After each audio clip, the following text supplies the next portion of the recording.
Assalamu alaikum, hörmətli görmənlər. Eynek programımız hoş geldinler. Muhammed Emin Uygur Efendim, siz hoş geldiniz. Rahmet, hoş bulduk. Bilginimizde hem de her kıtım yan temalardan aldığınızda çıkıp durduğumuz. Bu heplik temimiz olsa İslam dünyası doğruluk bir program kılayıl dep olduk. Hakikaten İslam dünyası dediğimizde hem de 2 milyar Müslümanın ki her xil yani mesela Sünni olsun, Şia olsun, her xil İslami yıkımlar farklı olsun ama umumi cihetten 2 milyar Müslüman var deyil var. Hem de bu İslam dünyasının ki hem de hazırki küçüğü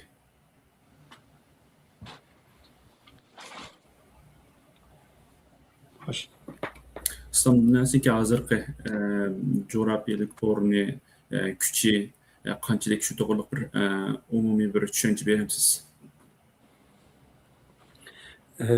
Sualınız için çok rahmet. Hakikaten yani İslam dünyası degan çağımızda yer şarida yaşayotgan 2 milyar atrofidagi bu Müslümanlarning yaşayotgan devletleri ular kuch tashkil qilib yaşayotgan rayonlarda o'zining borlig'ini, mavjudligini isbotlayotgan bu rayonlarni ko'rmanlarimiz xususan shu siyosiy sohada fəaliyyət qılıbatqan, xalqımızğa vakalatan iş qılıbatqan yoki yetişiyotgan yoshlarimiz, tədqiqatçılarımızğa yani ommabop shaklda tushuntirish pek muhim bo'lib ketadi. Chunki bu rayon o'tgan yani bir asrdan buyon bir qancha bosqichlarga bo'linib o'tdi. Hamma xalqaro siyosatlar, o'zgarishlar bu islom dunyosi yani musulmonlarniki yani nəhayət aktiv rol oynayışı. Meyli məğlubiyyət bilan axırlaşqan bolsun yoki bu özgürlüklərdə belgilik dərəcədə bir rol oynayan bolsun. Bularını düşünüş pek mühim olub getdi. Diqqət qilgan qarindaşlarımız bəlkə programı davamlıq əgişib keliyotgan qarindaşlarımız bunu bəlkə düşünüb yetdi. Şunda da xalqımızga təxəmmü uçuqlaşdırış, addiləşdirib düşündürüş məqsəddə bu proqramını işləb etdimiz. İslam dünyası degan çağımızda hem de bizningki dinimizde, bizning İslami kimligimizde bir adam la ilahe illallah'da bir Müslümanlık kimligini algan qanday adam bo'lsin, dunyoning nerede yaşagan bo'lsin, bu yani İslamning ergashuvchilarining bir parçası hisoblanadi. 7 qit'a 4 okeanning nerede yaşagan bo'lsin, yani bu chegara tunimaydi İslami kimlik.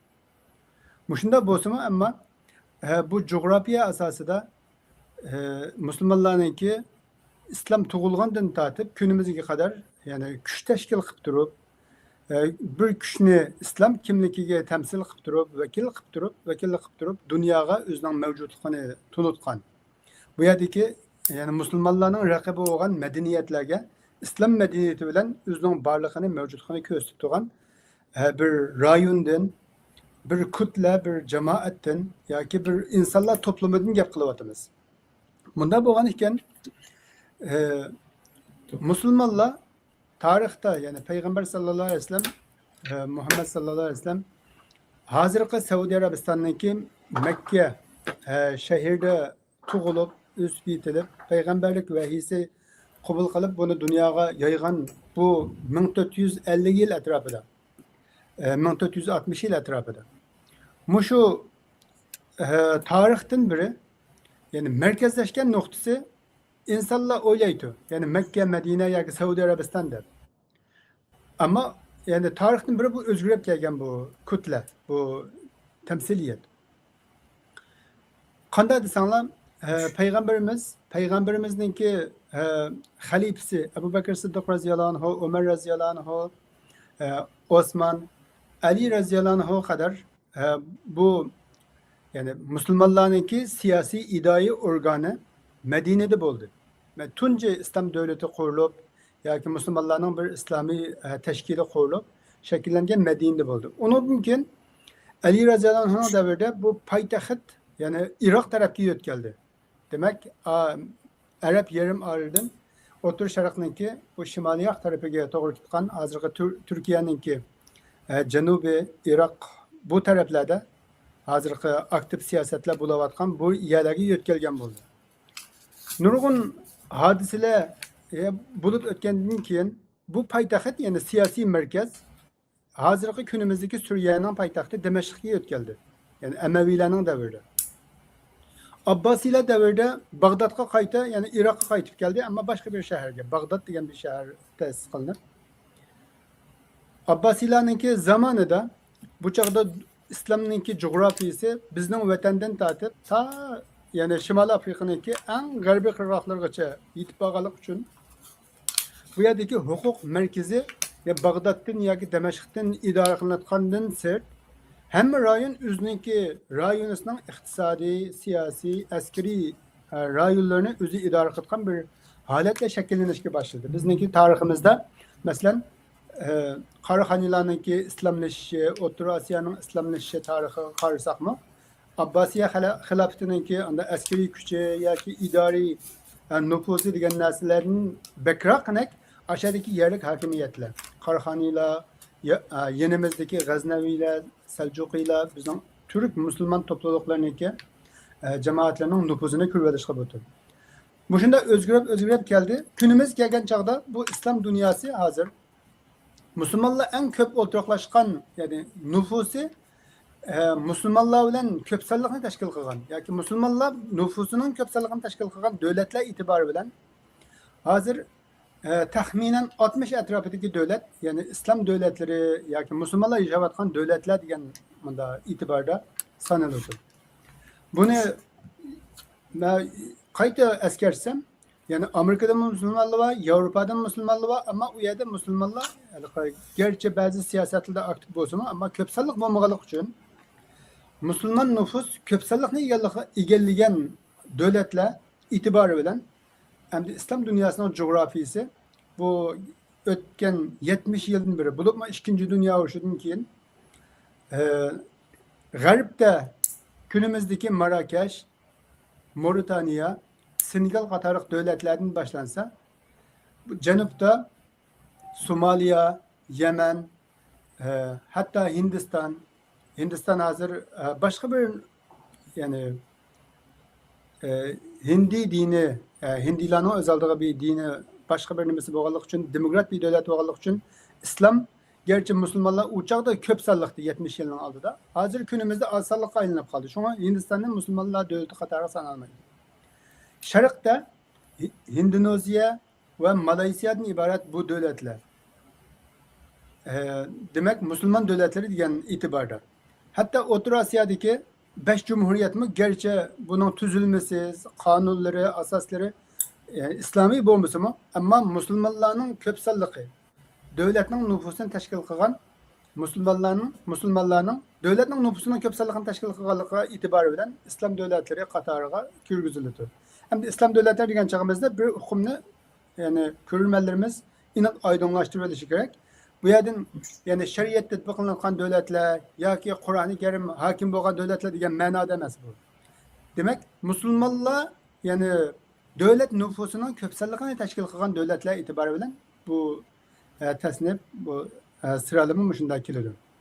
Yani xulosalsak yani şimalda mesela hatta Avrupa'da mı Qarabağ, Bosna, Herzegovina degandek, Albaniya degandek Müslümanlar sel köpsallıkını teşkil kılgan devletler yani Müslüman devletleri qatarida. Mesela Türkiye 98% Müslüman bo'lganligi uchun yani Müslüman devletleri qatarida. Mesela muşu itibar bilen hazır biz yani Türk devletlerini hemmisini Müslüman devletler qatarıga kirgizelaymiz. Arap devletlerinin hemmisini Müslüman devletler qatarıga kirgizelaymiz. Sharqi Janubiy Osiyada Bangladesh, Bengal, onun yanındaki Malezya ve Endonezya hatta Brunei, Singapur degan devletlerini hemmisini Müslüman devletler qatarıga kirgizgili bo'ladi. Xo'sh. Endi nayt yaxshi tushuntirib bergan bo'ldingiz. Endi keyingi savolga kelsak, deb o'tganimizdek masalan Türk dunyosimi Türk dünyası mesela İslami devletlerde yani köp çünkü köpünçiligi Müslüman bolganlygy üçün mesela. Muşuna okşagan mesela Türk Devletler Teşkilatı bolsun yoki bolmaydı ismi Türk Devletler Teşkilatı bolsun nüfus etibarından köpünçisi hem de mesela Müslüman bolganlygy üçün bu bir Müslüman teşkilatı dep karalashkı boluş mümkün. Ondan berek İslam Devletler Teşkilatı bolsun nurgun teşkilatlar var. Aniken bu mesela dünyanın hazır iktisadi ve siyasi nimside qanchalik e'tibor qilindi va qancha kuchi va qancha tashkilotlar bunga mesela İslam devletleri tarafından kurulgan desek oldu. Qanday tashkilotlar shu turli bir tushuncha beramiz. Rahmat.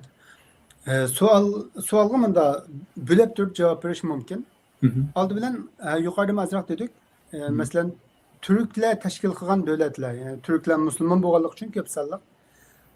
Türklerni Müslüman devletler katarına köküzdük. Ama bu yerde yaşavatkan insanlarınki Müslümanlık yoki İslami kimligi köp sanlıkni teşkil kılganlyk üçün devlet içinde. Şoňa Müslüman devletleri davatımız. Hem de bu yerde bu 2 milyar Müslüman yaşavatkan davatımız yer şahırda. Ama rayonun köp sanlykini teşkil kılgan itibar bilen bölgen çağımızda bu yerde mesela Türk Devletleri Teşkilatı bu yeni kurulgan bir organizasyon. Bu gerçi yani devletlerninki hükümetlerinin temsiliyeti bozumu ama halkınki iradesi yoki İslami bir bağ bilen kurulgan teşkilat emas.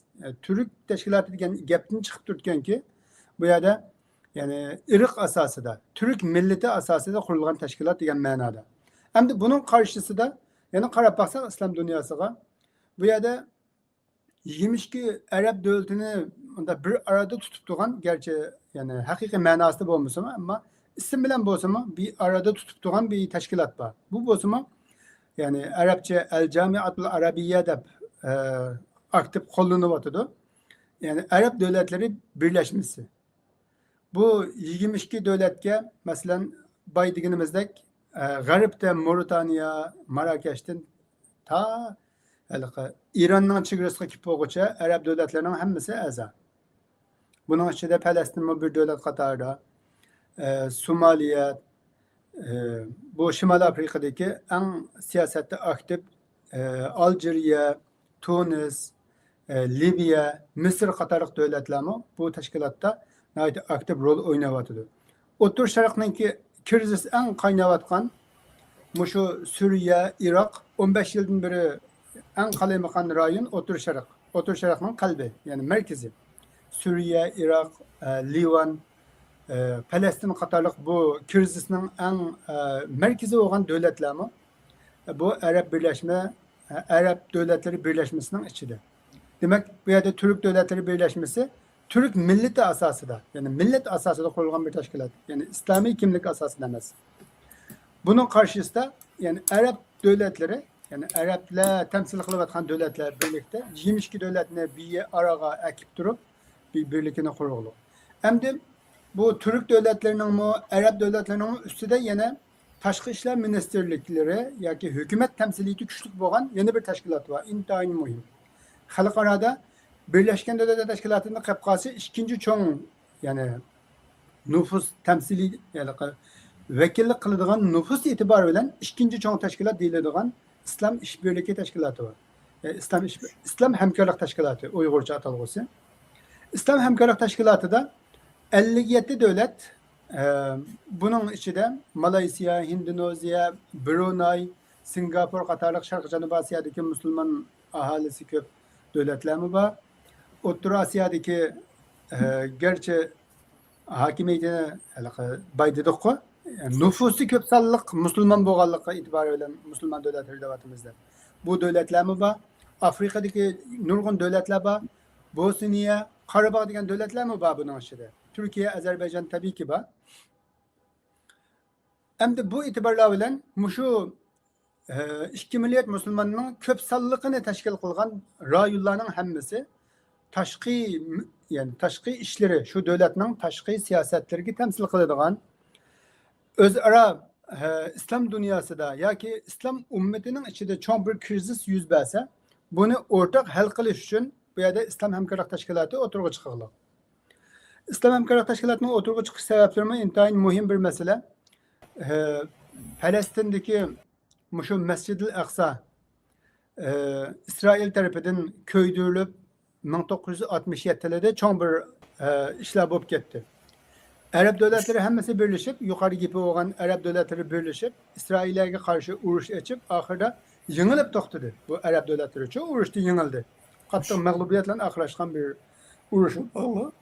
Şu Araplarınki yığılışından keyin endi bir devlet yeki halatda bu Müslümanlarınki meselesini tutup duramayımızken, mesela Şarkı Türkistan meselesi değil, yoki Birma meselesi değil, yoki Palestin meselesi, qaysi bir yani Müslümanlarınki başka hakimiyetlerinin astığı çıkıp kalgan Müslümanların meselesini hal kılıştı. Yalğız bunun da tesirimiz bo'lmaydigan deb bu İslam Hemkarlık Teşkilatı'nı kuruldu.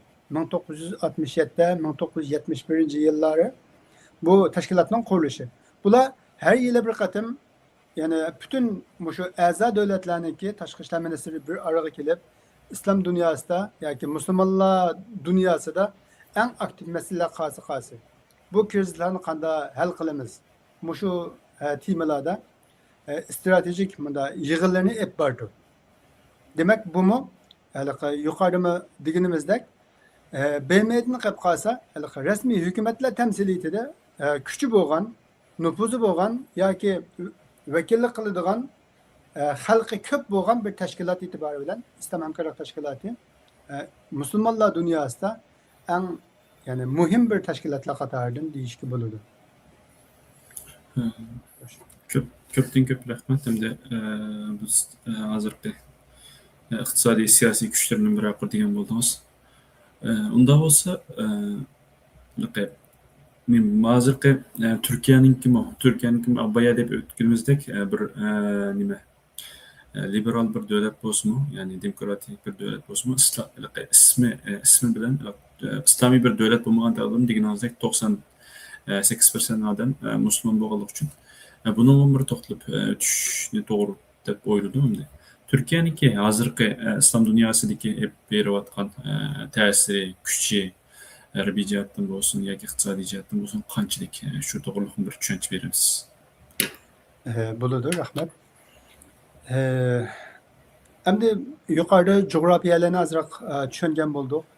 Müslümanlar dunyosidagi shakllanish, cho'ng tashkilotlar, organlar bir qator tushunilgan bo'ldi. Endi Türkiye bu teşkilatlarda yani iki teşkilatta intayin mühim rol oynaydı. Türk Devletleri Teşkilatı'nınki kurgucusu yoki onunki injeneri hesaplanadi Türkiye devleti. Onu planlab, oturgu çıkışta başlamçılık kılıp nəhayət aktif rol oynayan, hazırmı hem aktif rolunu oynayatkan bir devlet Türkiye. Bu yıl Türk Devletleri Teşkilatı'nın yığını şu Türkiye'de bo'lmoqchi. Yani birge Türkiye sahip halk kılıp Türkiye bu yığını uğurlaştırmakçı. Türkiye bu yerde yani intayin mühim bir ehemmiyetli devlet.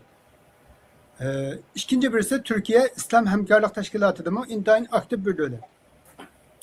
Bir qancha qatim bu İslam Hemkarlık Teşkilatı'nınki yani genel sekreterliğini yoki baş katiplik rolunu oynab nurg'un masalalarda aktif rol o'ynadi. Masalan, bizningki Sharq Turkistondagi 2009 qirg'inchiligi, ya'ni Urumchi qirg'inchiligida, 5 Temmuz qirg'inchiligida, ya'ni 5-iyul qirg'inchiligida shu vaqtdagi bosh ministr Recep Tayyip Erdo'g'an, kunimizdagi Cumhur Rais Xitoyning qilganini so'yqirim bu, bundan to'xtashi kerak deyildi.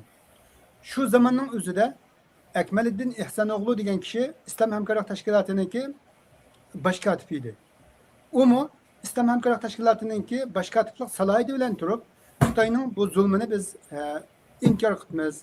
Bu zulmdan derhal yeniş gerek deb bunu deyildi. Demek Türkiye'nin ama nurg'un nimada, nurg'un hodisalarda intayin hem aktif bu teşkilatlardaki rolünü intayin yaxshi o'ynayotganligini bilamiz. Endi Türkiye'ye gelsek, Türkiye AK Parti günümüzdeki yani Adalet ve Terakkiyat Partisi'ninki vizyonu da, hedefleri de, nişanları da özünün tesir gücünü, bu tesir güç medeniyette askeriy kuchda, iqtisodiy kuchda yoki o'zininki egallab turgan jo'grafiyalik o'rniniki muhimligida islom dunyosining liderlik maqomiga chiqishga tirishyapti. İslam yani Müslümanlığa vakillik qilishda yani birinci o'ringa chiqishga tirishyapti. Xalqaro siyosatda aktiv rol o'ynash orqali. Buniki aktiv bir nimaları, namunalari bo'lsa, Suriye meselesinde oynagan, mesela Suriye'deki Başar'a karşı hareketlerini qo'llash, ondan keyin Suriye'den kaçıp çıkan insanlarni yerleştirish, Boshpana bo'lish. Boshpana bo'lish. Palestin meselesinde bu o'xshash mesele. Hatta Başar'ını ağdırıp taşlagandan keyinki hozirgi hukumatning keynida turib, qo'llab-quvvatlab, askeri, texnika, iqtisod nurg'un jihatlarda yordam berib turyapti. Iroqma ham shundoq. Iroqqa ham ba'zi ixtilof, ba'zi bunda insijam, ittifoqlik bo'lganday ko'ringan bilan, ammo Turkiyaningki tarix e'tibori bilan, madaniyat e'tibori bilan Iroq Turkiyaning yoki Osmonlining bir parchasi degan bunda ko'zda qarab turib, davomli bunda ta'sir doirasini, askeriy kuchini, iqtisodiy kuchini kengaytirishga tirishyapti.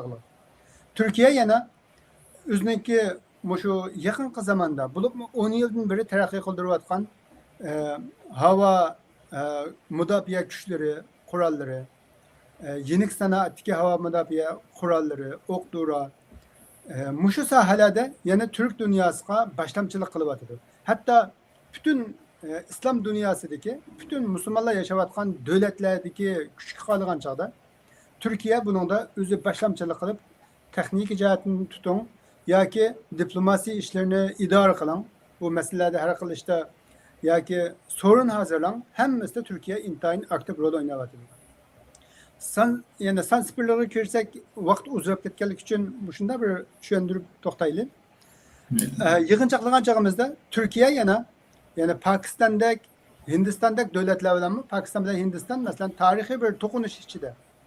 Muşunda bozumu her ikilisi bilen alakasını yaxşı tutman alalı. Türkiye yeni bir tarafını karırsak, İran bilen Saudi tarihten biri yani Şii, Sünni bunda tokunuşu var oturdu. O, yani nahayet ağır bir kriz. İslam dünyasındaki en ağır vabalı bu yerde. Muşunda bozumu Türkiye yeni bu meselenin intayin yaxşı diplomatik usulda idare qilib, her ikisinden alakasını yaxşı tutmalı. Türkiye yine yani bu yani koltuk devletler bilen Mısır'ın oturusunda nurgun besleşiş var.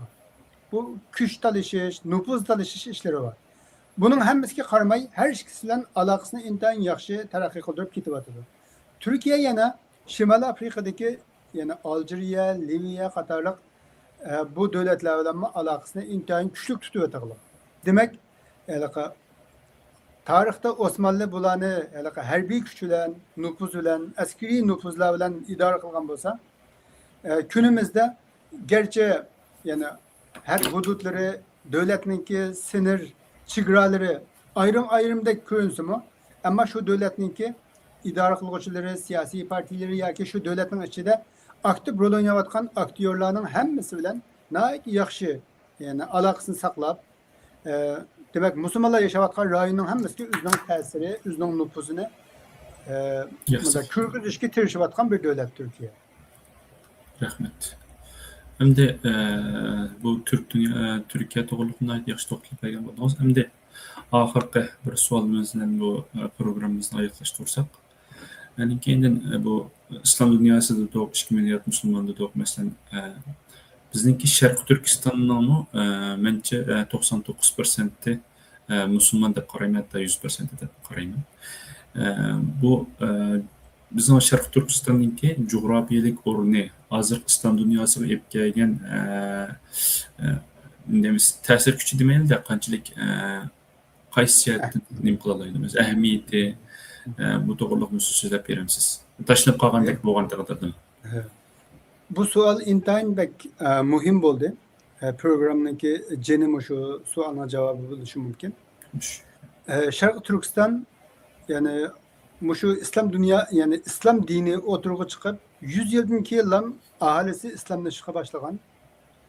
300 yıldan keyin Sultan Sadık Burhan'ınki Karahanlılarning İslamlaşışı bilen rayon bir bütün İslam dünyasının yani İslam coğrafyasından bir parçası aylanıp bo'lgan bir rayon.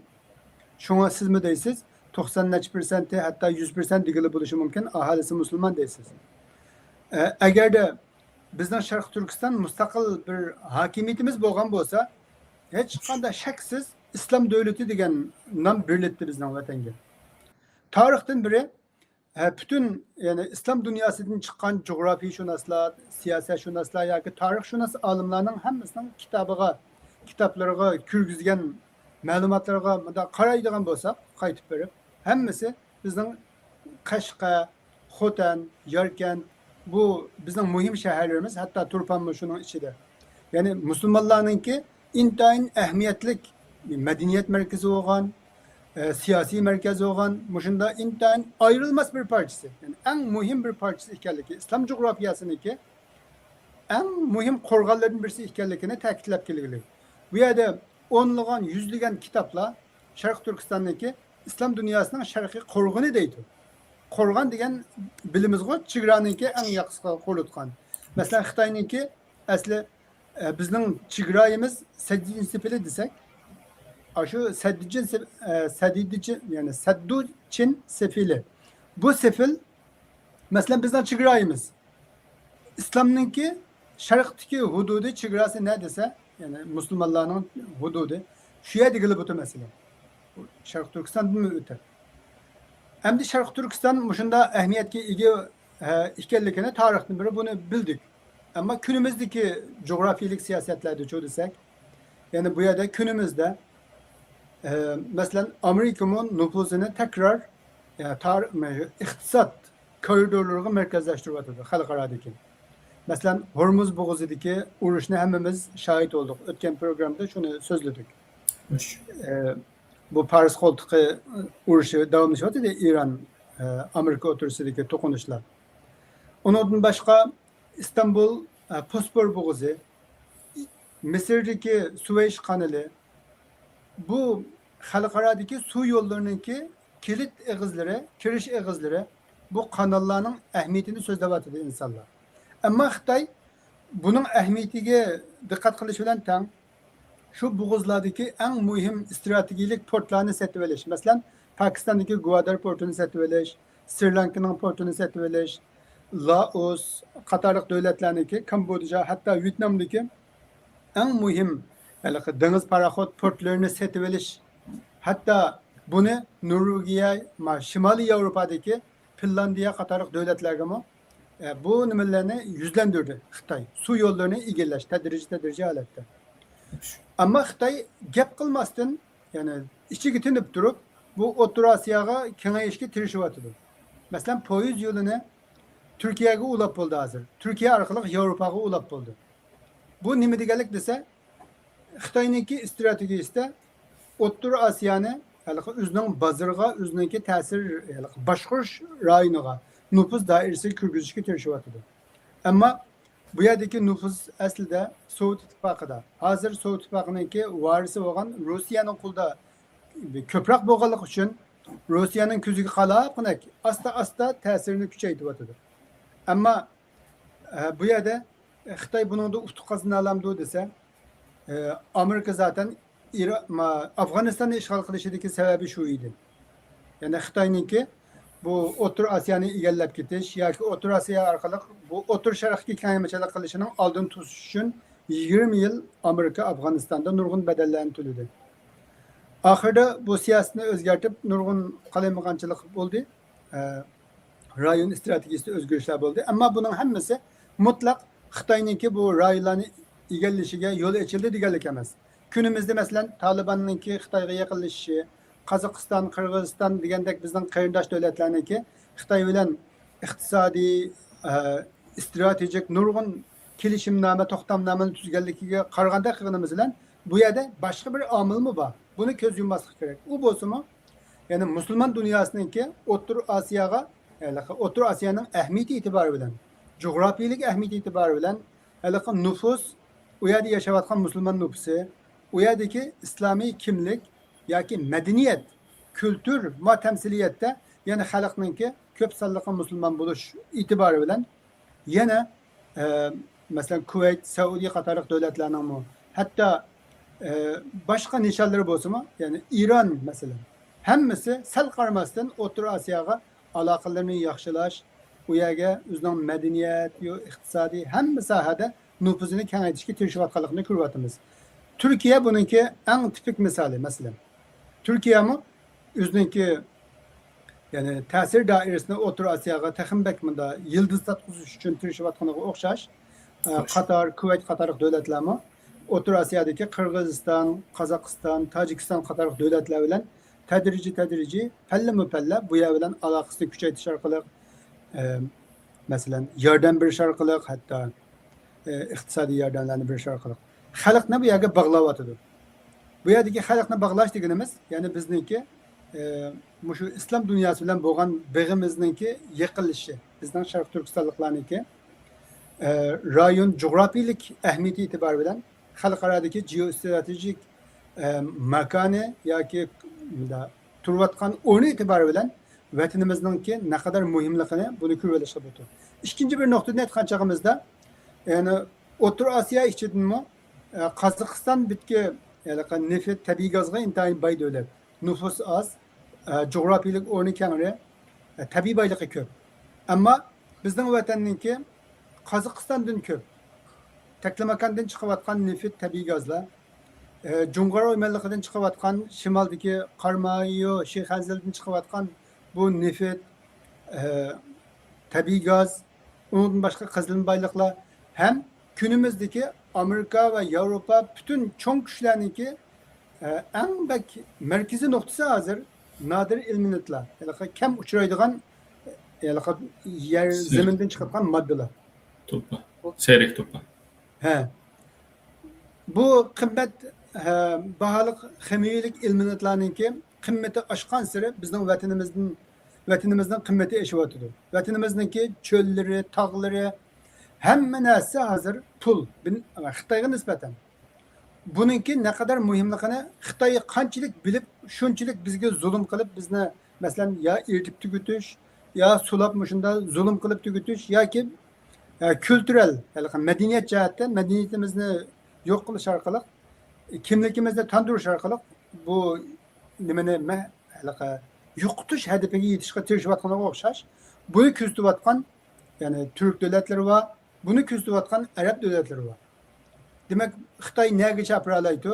Biz nereden kiyalaymiz? Bu haq ne?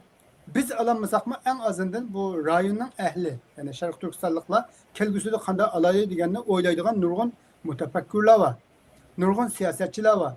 Bu yerda nurg'un buni o'ylayotgan, hatto yani bir jamiyatga liderlik qilayotgan, jamiyatda fikriy holatda boshlamchilik qilayotgan ulamoları, da'vatchilari bununla intayin ciddi qarayotadi. Shunga Sharq Turkiston yani Müslümanlar dünyasında yani gerçi yani resmi kanallarda yoki resmi bir kun tartibda bo'lmaganda ko'rinsimi, ammo xalqning o'ngida Sharq Turkistonliklar bor. Hem bunu kuchaytirishimiz kerak. Biz Uyg'urlar bo'lish salohiyatimiz bilan. Biz qila oladigan ishimiz, yani imkoniyatimiz doirasida qila oladigan ishimiz shu kunimizda. O'zimizningki kim ekanligimiz, tarixiy beg'imiz, madaniy beg'imiz yoki yani kültürel bu yerdeki iqtisodiy ahamiyati vatanimizniki. Xitoy nima uchun shunday qilib ketdi deganninki oq ko'rinishidagi hadaf, strategiya, nishonlarni saviylik holatda bu 2 milliard musulmon qarindoshlarimizga to'g'ri bir shaklda taraqqiy qildirish intayin muhim deb o'ylayman. Chunki siz dediğiniz sualning beshida Sharq Turkiston hozir dunyoninki eng yani diqqat markaziga aylandi. Yani su yollarını qilib qolsa, masalan Tayvan bo'g'ozi, Hormuz bo'g'ozi degandek bunda yani su liniyalaridagi alohida bo'g'ozlarni qilib qolsa, quruq yo'li asos. Xitoyning dunyoga echilayotgan nuqtasi bizning Sharq Turkiston. Qashqar va Urumchi yani bu Xitoyninki bir balvoq bir yo'l projesiniki eng shu markaziy nuqtasi. Demak buningki dunyo xarakterli, bütün yer sharidagi 8 million insonlarningki kelgusini mi o'ylash qilib o'tgan bu muhim ahamiyatga ega rayon bizning Sharq Turkiston. Shu nuqtani aytgan chog'imizdami? Yani Sharq Turkiston yani bunda bir oddiy bir narsa emas. Yoki umidsizlanib, nurg'un insonlarda ba'zi ko'rib olamiz. Endi Xitoy kuchayib ketdi, u bu deb. O Xitoy negacha kuchayalaydi? Haq sohiblari biz yani azroq bir harakat qilsak, bu haqlarimizni avvalen özümüz bilsek, onun için başka bizden 2 milyar kardeşlerimiz var. Türk dünyasında, Arap dünyasında, İslam dünyasında. Bunu doğru şekilde anlatıp, doğru şekilde düşündürüp, rayının ehmiyetini hakiki bir nimege tükelesek, bu yerde kündün künge küçüyüvatkan nurgun ham baylıklar var bu İslam dünyasında. Bularda kollanıvatkan, hürmet kıtkan bazı fikri baylıklarımız var. Sizin Müslümanların yaşavatkan, her birimiz yaşavatkan rayonlarda etrafımızda Müslüman bir cemaatler ya ki teşkiller var. Sizler yaşavatkan Kanada'da mı nurgun Müslüman organlar var. Tetkikat merkezleri var. Bu kelgüsüdeki Müslümanların enağa, Müslümanların siyasetlerine tesir gösteren işler. Şuna sel karmasın. Her bir Müslüman, her bir kardeşimiz, programı katlaşan her kanda adam, özünün vatanının ne kadar kıymetli ikenligini, o ana vatanının muhabbeti başka. Onu zaten şek yok. Ama onun başka vatandan çıkavatkan kıymet bağlılık baylıklarımız. Vatanının dünya yani yarışarı karakterlik bu siyasetlerdeki onun intayın mühim ikenligi. Açkış noktada ikenligi. Bunu doğru düşünüşümüz ve taşkı dünyaya hem kelgüsüdeki evlatlarımıza doğru bunu yetkizişimiz bizge amanet. Bizim bu mesuliyetimiz. Köpten köp rahmet. Programı başka programla qaraganda belki kardeşimiz görüp turadidim. Belki belki siyasi analiz qaraganda belki raqaylık bilimsel demdi okumda Türkçe'de. Şundarak şu taraftan etmem de. Eğer keyince bu şu programlarını şu şekillik programlarda köge vaxtlarda mesela keyinki mesela İslam dünyası alaqadar haberler bolsun. Belki düşünüşünleri tegime paylaşıp buluş mümkün.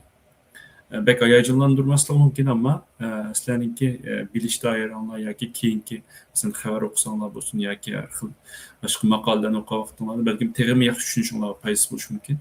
Şunu qardaşlar bunu köplep taqib edip paylanıp qilishinglarni tövençikten soraymiz. Bizge qimmatli vaqtingizni ajratganingizga rahmat. Kelar qatim ko'rishgacha omon bo'ling. Allohga emanet qiling.